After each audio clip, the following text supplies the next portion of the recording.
할렐루야, 존귀하신 하나님을 찬양합니다. 오늘도 기쁘고 감사한 마음으로 하나님을 예배합니다.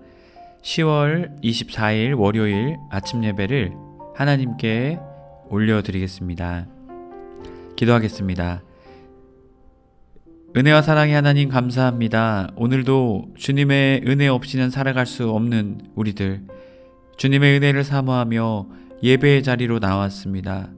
주님의 한량없는 은혜를 부어주시고 또한 우리의 삶을 통해 주님만 찬양하게 하시고 주님만 높이는 존귀한 복된 우리의 인생이 되게 하여 주시옵소서. 오늘도 우리와 함께 하실 주님을 기대하며 믿음으로 나아갑니다. 우리의 삶에 주님의 한량없는 은혜를 부어 주시옵소서. 우리 주 예수 그리스도의 이름으로 기도드립니다. 아멘.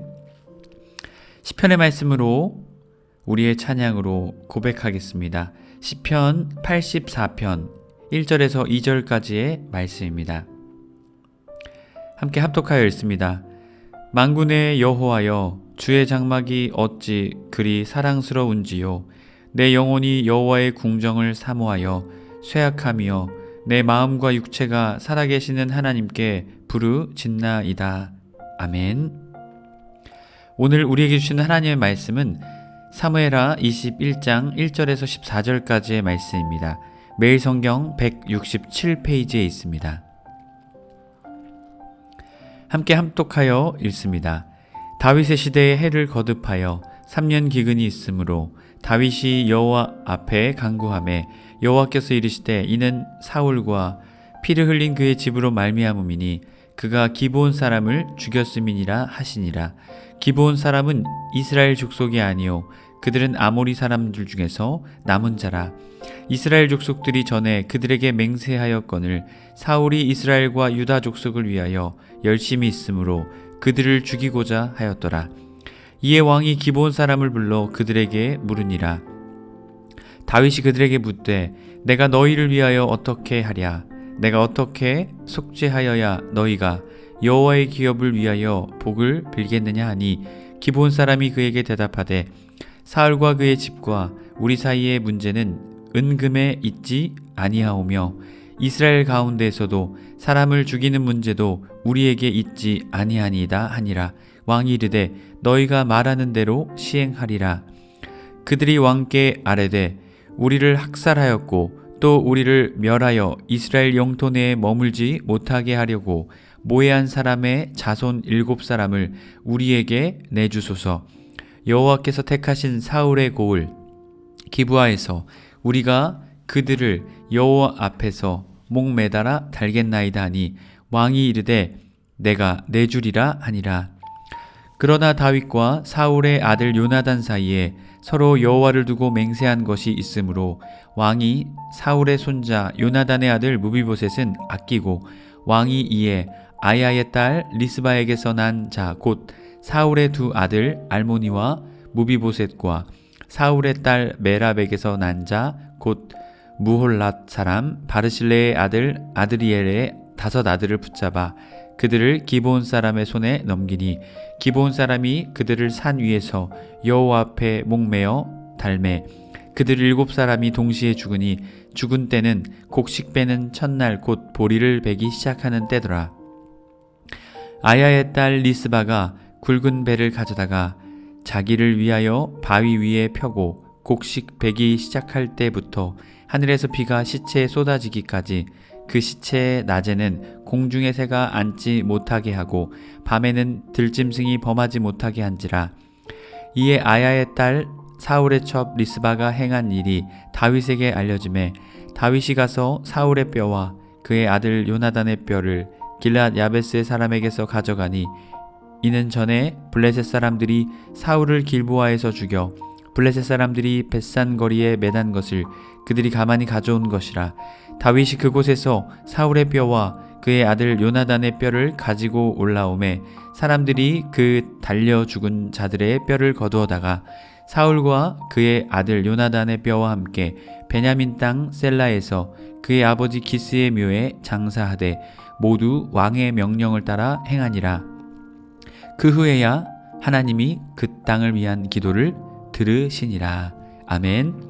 할렐루야. 오늘 아침의 시간도 주님께 올려드리기 위해 나온 해림의 모든 성도님들을 주님의 이름으로 간절히 축복합니다. 오늘은 기근의 원인과 해결이라는 제목으로 말씀을 나누고자 합니다. 오늘 시편의 말씀, 오늘 사무엘하의 말씀은 21장부터 24장까지 부록의 말씀입니다. 특별히 21장부터 22장까지는 전반기, 23장부터 24장까지는 후반기, 다윗의 전반기와 후반기의 삶에서 또한 사무엘 상하의 말씀이 다루지 않았던 말씀 중에 다윗의 이야기를 담고 있습니다. 오늘 21장의 말씀은 다윗의 시대의 해를 거듭하여 3년의 기근이 있었다라고 말합니다. 이것은 다윗의 전반기 시대에 이러한 3년의 기근이 있었다라는 것이죠. 우리가 성경에서 알고 있듯 기근이라는 것은 또한 이러한 고난과 역경, 이런 것들은 이스라엘 백성, 하나님의 자녀들에게는 하나님께서 주시는 징계, 하나님께서 주시는 테스트, 시험, 이런 의미를 가지고 있습니다. 우리가 알고 있듯 엘리야 시대에 3년의 기근이 있었죠. 또한 엘리사 시대 때는 7년의 기근이 있었습니다. 이런 것을 통해서 보았을 때 오늘 이 3년의 기근도 어떠한 하나님 앞에서의 잘못된 문제가 있지 않았을까 생각하게 되었죠. 다윗이 자신이 왕이 된 이후에 3년의 기근이 있었습니다. 여러분, 만약 우리가 왕이 되었다고 가정해 봅시다. 그런데 우리가 다스리는 3년 동안 기근이 있었다. 여러 가지 문제들을 찾아보겠지만 가장 중요한 문제, 가장 중요한 것, 다윗이 그것을 꺼내 들게 되죠. 1절 후반절 말씀을 보면 다윗이 여호와 앞에 간구하매 와예바 캐시, 하나님께 이것을 간구했다라는 것이죠. 이르시되 이는 사울과 피를 흘린 그의 집으로 말미암음이니 그가 기브온 사람을 죽였음이니라 하시니라 라고 말씀하십니다. 매일 성경 166페이지 1절 2절 설명하는 부분입니다. 사울이 기브온과 여호수아 사이에 맺은 언약을 어기고 기브온 백성을 학살한 죄를 물어 다윗 왕국에서 3년 동안 기근을 내리십니다. 기도에 침묵하시는 하나님을 탓하기보다 죄에 대해 내가 침묵하고 있지 않은지 돌아봅시다. 지금 사울의 범죄함으로 인해 피 흘림, 핫다임, 그의 피 흘림으로 인해서 이 기근이 발생하게 되었다라는 것이죠. 2절 말씀을 보면 기브온 사람은 이스라엘 족속이 아니요 그들은 아모리 사람들 중에서 남은 자라. 이스라엘 족속이 전에 그들에게 맹세하였거늘 사울이 이스라엘과 유다 족속을 위하여 열심히 있음으로 그들을 죽이고자 하였더라. 이에 왕이 기브온 사람을 불러 그들에게 물으니라 라고 말합니다. 여호수아 9장의 말씀을 보게 되면 이스라엘 백성이 여리고성과 아이성 전투에서 승리하게 됩니다. 그러자 이 기브온 사람들, 당시 이 가나안 족속이었죠. 기브온 사람들이 우리가 이러다간 이스라엘에게 다 죽을 것이다. 그래서 이 사람들이 하나의 속이는 거짓으로 자신들의 그런 계략을 준비하게 됩니다. 계획을 준비하게 됩니다. 그것은 아주 멀리에서부터 우리가 온 사람들이다. 당신들의 이야기를 듣고 우리가 아주 멀리서 왔다. 우리의 신발과 우리의 먹을 것을 봐라. 아주 낡지 않았냐? 우리와 언약을 맺자라고 언약을 맺게 됩니다. 그런데 여기서 여호수아나 이스라엘 백성 하나님께 묻지 않고 이들이 누구의 이름으로 언약을 맺었을까요? 하나님의 이름으로 언약을 맺습니다. 그래서 조금 시간이 지나서 전에 우리랑 언약을 맺었던 사람들이 바로 이제 이 정복 전쟁을 하고 있는데 이들을 마주하게 된 겁니다. 그래서 결국 기브온 사람들은 어떻게 됩니까? 하나님의 장막에서 봉사하는 일을 감당하게 되죠. 그 거짓말한 죄로 하나님의 장막에서 봉사하는 일을 이들이 감당함으로 이스라엘 자손 안으로, 이스라엘 공동체 안으로 이들을 받아들이게 되었습니다. 하나님의 이름으로 맹세하였기 때문에 이 사람들은 어떻게 보면 이스라엘 공동체의 사람들입니다. 그런데 지금 누가 그들을 죽였다라고 말합니까? 사울이 그러했다라는 것이죠. 사울과 사울의 가문의 사람들, 그 사람들이 이 기브온 사람들을 죽였다라는 것이죠. 많은 학자들은 이 사울의 이 죽이는 모습은 아마도 이들이 이스라엘 순수 백성, 족속이 아니라 가나안 족속이었기 때문에 이들을 죽임으로 아마도 자신의 왕권을 더욱더 공고히 하고 강화시킬 수 있다라고 그러한 판단이 있었기 때문에 아마도 사울이 이러한 일을 저지른 것이 아닌가 그렇게 보고 있습니다. 여러분, 그런데 결국 하나님께서는 이것을 그냥 두고 보고 그냥 이렇게 지나가게 보고 계시지 않았다라는 것이죠. 그러자 다윗이 기도했을 때 하나님께서 이 죄에 대해서 물으십니다. 이어지는 3절부터 보게 되면 다윗이 어떠한 해결책을 모색하게 됩니다. 2절 후반절에서도 기브온 사람들을 부르게 됐죠. 다윗이 그들에게 묻되 내가 너희를 위하여 어떻게 하랴? 내가 어떻게 속죄하여야 너희가 여호와의 기업을 위하여 복을 빌겠느냐? 지금 다윗은 이 문제의 핵심을 정확히 원인을 알고 있습니다. 그것은 무엇이었습니까? 기브온 사람들에게 속죄해야 된다는 것이죠. 이 속죄, 아카페르, 이 속죄를 해야 된다는 것이죠. 이 속죄는요, 뒤에서도 이제 기브온 사람들이 말하겠지만 이 속죄는 단순히 용서를 비는 차원의 속죄가 아닙니다. 대가를 지불하고 상대방의 마음을 달래는 속죄인 것입니다. 여러분은 우리는 속죄에 대한 이 의미를요 정확히 알아야 합니다. 예수님께서 우리를 위해서 우리의 죄를 사하여 주셨죠. 그냥 사하여 주신 것입니까? 아닙니다. 자신의 모든 것을 내어놓으심으로, 지불하심으로 우리의 모든 죄를 사하여 주신 것입니다. 그렇기 때문에 이 예수님이 우리를 향한 속죄는요 너무나도 엄청난 은혜인 것이죠. 우리가 이 은혜를 안다면 죄 가운데 살아갈 것이 아니라 은혜의 자리로 나아가야 될 줄 믿습니다. 여러분, 오늘 나오는 이 속죄처럼 예수님의 우리의 죄를 사하여 주신 그 은혜, 그것을 기억하며 은혜의 길로 나아가는 저와 여러분의 삶이 되길 주님의 이름으로 간절히 축복합니다. 단순히 용서를 비는 차원이 아니라 대가를 지불해야만 했습니다. 그랬기 때문에 지금 다윗은 어떠한 대가도 내가 지불하겠다. 내가 너희가 원하는 것이 무엇이냐라고 묻고 있는 것입니다. 왜냐하면 지금 3년의 기근을 끝내려는 데에는 하나님께서 원하시는 것을 하기 위해서는 이러한 속죄가 필요했기 때문이죠. 여러분, 또한 우리의 삶 속에서 우리가 잘못한 것에 대해서, 다른 사람들에게 피해를 준 것에 대해서, 다른 사람들의 마음을 아프게 한 것에 대해서도 우리가 분명하게 대가를 지불하며 그 사람의 마음을 달래주며 회복시키며 다시금 치유하는데 여러분, 우리는 많은 또한 일들을 감당해야 될 줄 믿습니다. 만약에 이러한 우리의 책임이 빠지게 된다면요, 여러분, 우리는 반쪽짜리 그리스도인이 될지 모릅니다. 하나님 앞에서 회개했을지 모릅니다. 하지만 사람들 앞에서는 우리의 삶이 진정 주님의 모습, 그리스도인의 삶의 모습이 아니기 때문이죠. 그래서 오늘 다윗은 분명하게 속죄하여야 이렇게 고백하고 있는 것이죠. 여호와의 기업, 약속의 땅을 의미하기도 하지만요, 하나님의 백성 이스라엘을 뜻합니다. 이스라엘 백성을 위해서 복을 어떻게 하면 빌 수 있겠냐. 그러자 4절 말씀에 기브온 사람들이 말합니다. 기브온 사람이 그에게 대답하되 사울과 그의 집과 우리 사이의 문제는 은금에 있지 아니하오다. 지금 우리가 은금으로, 우리가 지금 돈을 더 받기 위해서 돈 때문에 이러는 것이 아니다.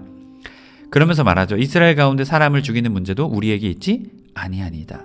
이들이 진정으로 원하는 것이 무엇이었을까요? 목숨. 사울 가문의 사람들에 대한 목숨을 원하고 있습니다. 왕이 이르되 너희가 말하는 대로 시행하리라. 너희가 목숨을 요구해도 내가 그렇게 하겠다. 지금 사람을 죽이는 문제는 누구에게 있다라는 것입니까? 왕에게 있다라는 것이죠. 그리고 여러분, 지금 사울의 가문 사람들은 어떤 사람들입니까? 왕족입니다. 전에 왕이었던 사람들의 가문이죠. 이 사람들을 만약에 이 기브온 사람들이 이방인, 가나안 족속, 이스라엘 공동체이긴 하지만 이 가나안 족속인 이 사람들이 이것을 섣불리 요구할 수 있었을까요? 없었겠죠. 하지만 다윗에게 다윗이 묻자 이것을 요구하게 되죠. 그들이 왕께 아뢰되 우리를 학살하였고 또 우리를 멸하여 이스라엘 영토 내에 머물지 못하게 하려고 모해한 사람의 자손 7사람을 우리에게 내주소서. 여호와께서 택하신 사울의 고를 기부하여서 우리가 그들을 여호와 앞에서 목매달아 달겠나이다 하니 왕이 이르되 내가 내주리라 하니라. 여러분 여기서 표현을 보면요, 학살하고 칼라누, 멸하여, 니시마두누, 그만큼 이 기브온 사람들의 마음속에 있었던 것이 탁 튀어나오게 되는 것이죠. 앞에서는 은금에 있지 않다, 우리가 그들을 죽일 수 없다라고 말하지만 이제 내가 너희가 말한 대로 시행하겠다라고 말하자 이 기브온 사람들의 마음속에 그들의 억눌려 있던 게 탁 튀어나옵니다. 우리를 학살하였고 멸하였고. 이 사울과 사울의 가문 사람들이 이 기브온 사람들을 얼마나 죽였는지를 명확하게 보여주는 것이죠. 이스라엘 영토 내에 머물지 못하게 하려고 모해한 사람의 자손 7사람을 내주소서라고 말하죠. 내주소서 예타니, 그들을 내어달라고 요구하게 되죠. 그러자 어떻게 합니까? 그렇게 하겠다라고 말하죠. 그리고 그들을 어떻게 해요? 여호와 앞에서 목을 매달겠다라고 말합니다. 이것은 단순히 목을 매다는 그런 차원이 아닙니다. 아마도 시체를 쪼개서 신체의 일부를 매다는 것이죠.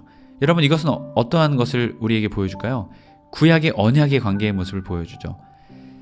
짐승을 반으로 갈라서 그 짐승 쪼갠 그 사이로 사람이 언약을 맺은 두 사람이 지나가게 되죠. 만약에 이 언약을 어기면 어떻게 합니까?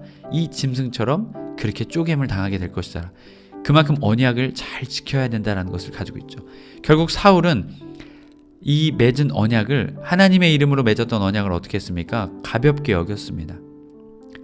결국 그로 인해서 이러한 일이 3년의 기근이 발생하게 되는 것이죠. 여러분 결국 다윗은 이렇게 하겠다라고 말을 합니다. 여러분 이것을 통해 우리는 무엇을 깨닫게 됩니까? 하나님의 이름으로 맺은 언약, 그것이 이스라엘 백성이건 이방인인 기브온 사람들이건 상관없이 하나님께서는 그 약속을 신실하게 이루어 가신다라는 것이죠. 이스라엘 백성이라고 더 잘 들어주고 기브온 사람이라고 해서 더 안 들어주고 이것이 아니다라는 것이죠. 하나님 앞에서 공평하게 하나님의 이름으로 맺은 언약 가운데서는 하나님께서 그 언약을 절대로 가볍게 여기지 않으신다라는 것이죠. 그것이 사울 왕이건 왕족이건 상관없이 하나님께서는 그 죄에 대해서는 물으실 것이다라고 말씀하고 계십니다. 여러분 해림의 모든 성도님들이 기억하셨으면 좋겠습니다. 하나님의 맺으신 언약, 하나님을, 예수님을 믿고 살아가는 그리스도인들에게 주시는 하나님의 언약은요, 깨어지지 않습니다. 하나님의 계획과 약속은요, 절대로 흐트러지지 않습니다. 하나님은 신실하시고 영원하시기에 우리에게 하신 약속, 우리를 하나님의 자녀 삼아 주시고 하나님의 자녀로 살아가는 우리의 삶을요, 결코 포기하지 않으시고 결코 내버려 두지 않으십니다. 하나님의 계획과 약속 가운데 우리의 삶을 이끄십니다. 여러분 그 믿음을 가지고 주님께 나아가는, 오늘 하루도 믿음으로 나아가는 저와 여러분의 삶이 되길 축복합니다. 그러자 다윗은 사울의 아들 요나단 사이에 서로 두고한 맹세가 있어서요, 요나단의 아들이었던 무비보셋 내어주지 않습니다. 대신에 아야의 딸 리스바에게서 난 자 2 아들과 사울의 딸 메랍에게서 난 자 5명을 넘기게 되죠. 그들은 기브온 사람의 손에 넘긴 기브온 사람들이 그들을 산 위에서 어떻게 해요? 어디 앞에서? 여호와 앞에서 목매달아 그들 7사람을 동시에 죽이니라. 죽을 때는 곡식 베는 날 첫날 곡 보리 베기 시작하는 때더라. 아마도 이 3년의 기근 동안 어려웠기 때문에 이 첫날 보리 베기 시작하는 그때를 아마 이 사람들이 시점으로 잡아서 하나님께서 이 죄를 사하여 주시고 다시금 풍요와 다시금 곡식을 맺을 수 있는, 열매를 거둘 수 있는 은혜를 베풀어 달라고 지금 이렇게 그들이 했다라는 것이죠. 그러자 다윗에게 한 소식이 들려옵니다. 아야의 딸 리스바가 굵은 배를 가져다가 자기를 위하여 바위 위에 펴고 곡식 베기 시작할 때부터 하늘에서 비가 시체에 쏟아지기까지 그 시체에는 낮에는 공중의 새가 앉지 아니하고 밤에는 들짐승이 범하지 못하게 한지라. 지금 2 아들을 바친 리스바가 자신의 아들의 시체를 지키기 위해서 그 한 모습을 성경은 우리에게 설명합니다. 지금 자기를 위하여 굵은 배를요, 그 돌 위에 폈습니다. 이것은 원래는 굵은 배를 입고 슬픔을 하죠. 하지만 이것은 어떻게 해요? 굵은 배옷을 폈다라는 것은 지금 그러한 슬픔을 더 나타내기보다는 이러한 것을 응당히 받아들이고 있는 모습을 보게 됩니다. 아마도 사울의 그러한 모습이 이런 리스바도 그가 사울의 그러한 기브온을 향한 그러한 행위를 아마도 온 이스라엘 사람들이 알고 있었다라는 것을 아마도 우리는 여기서 보게 됩니다. 그리고 거기에 하나님의 이 징계, 이 시체를 낮에는 공중에 새, 또 밤에는 들짐승이 해하지 못하게 계속 지켰다라는 것이죠. 이것은 죽음 이후에 그 시체를 이런 공중의 새나 이런 짐승이 범하게 되는 것은요, 더 큰 수치를 당하게 된다라고 이스라엘 사람은 생각했습니다. 그래서 이 리스바가 이것을 지키게 되었다라는 것이죠. 이에 아야의 딸 사울의 첩 리스바가 행한 일이 다윗에게 알려짐에 다윗에게 이 소식이 들리게 되었다라는 것이죠. 와이 유카드, 다윗이 가서 사울의 뼈와 그의 아들 요나단의 뼈를 길르앗 야베스 사람에게서 가져오니 이는 전에 블레셋 사람들이 사울을 길보아에서 죽여 블레셋 사람들의 벳산 거리에 매단 것을 그들이 가만히 가져온 것이라. 여기서 가만히 가져왔다라는 것은요, 까네브, 훔쳐왔다라는 것입니다. 결국 이로 인해서 다윗은 길르앗 야베스 사람을 축복하게 되죠. 그런데 오늘 다윗이 어떻게 합니까? 이 리스바의 모습을 보고, 응당히 이것을 받아들이는 모습을 보고 다윗도 감동이 되어서 사울의 뼈와 요나단의 뼈를 가져오게 됩니다.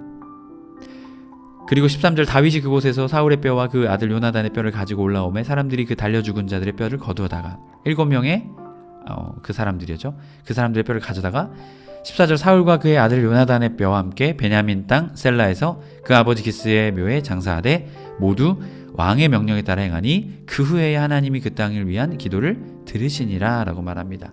여러분, 지금 다윗은요, 그 리스바의 행동을 보고 어떻게 합니까? 사울의 뼈와 요나단의 뼈를 가져다가 그 7명의 뼈와 함께 장사를 지내게 해줍니다. 장사를 지내줍니다. 여기서 보면요, 다윗이 직접 그 일을 행합니다. 여러분, 이것을 통해 다윗은 하나님 앞에서 그가 하나님이 원하시는 왕으로 세워졌음을 우리는 보게 됩니다. 결국 하나님께서는 그 기도를 들으셨다라는 것이죠. 자신과도 원수의 집안, 자신을 죽이려 했던 그 사울의 뼈를 가져다가 함께 장사를 지내 주었다라는 것이죠. 결국 그때 하나님께서 들으셨다라는 것입니다. 여러분, 우리의 삶에 주님의 뜻, 그것은 때로는 우리의 인간적인 방법과 생각으로 할 수 있는 것이 아닙니다. 하나님의 뜻과 하나님의 방법으로 행했을 때 하나님은 하나님의 방법으로 우리에게 놀라운 은혜를 베푸심을 보게 됩니다. 다윗이 자신과 원수였던 사울, 그의 시체를 가져다가 장사를 지내준 이 모습. 여러분, 우리의 삶에 우리에게 힘들고 어렵게 하는 사람들, 우리는 그들을 어떻게 대해야 할까요?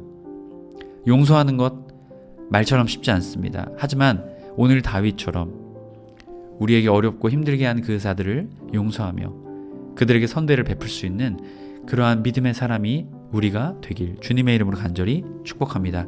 그때 주님께서 우리의 기도를 들으시는 줄 믿습니다. 기도드리시겠습니다. 사랑의 하나님, 감사합니다. 오늘 기근의 원인과 해결을 다윗의 모습을 통해 보게 되었습니다. 하나님께서 약속하신 것은 하나님께서는 절대 깨지 않으심을 보게 됩니다. 우리를 향한 하나님의 약속이 오늘도 신실하게 이루어지고 있습니다. 주님, 흔들리지 않고 믿음으로 그것을 믿고 나아가는 우리의 삶이 되게 하여 주시옵소서. 주님, 또한 다윗은 자신과 원수와도 같았던 사울, 그 가문 사울의 뼈를 가져다 장사를 지낼 수 있게 해주었습니다. 결국 그때 주님께서 그 기도를 들으셨습니다. 그들의 죄를 사하여 주셨습니다. 주님, 우리도 이것을 깨달아 우리와 원수와 같은 그 사람, 지금 당장 용서할 수 없지만 그들을 위해 기도하며 용서의 발걸음으로 나아갈 수 있도록 주님, 우리에게 은혜를 베풀어 주시옵소서. 우리 주 예수 그리스도의 이름으로 기도드립니다. 아멘. 주기도문으로 마치고 자유롭게 기도하겠습니다. 하늘에 계신 우리 아버지여, 이름이 거룩히 여김을 받으시오며 나라가 임하옵시며 뜻이 하늘에서 이룬 것 같이 땅에서도 이루어지이다. 오늘날 우리에게 일용할 양식을 주옵시고 우리가 우리에게 죄 지은 자를 사하여 준 것 같이 우리의 죄를 사하여 주옵시고 우리를 시험에 들게 하지 마옵시고 다만 악에서 구하옵소서. 나라와 권세와 영광이 아버지께 영원히 있사옵나이다. 아멘.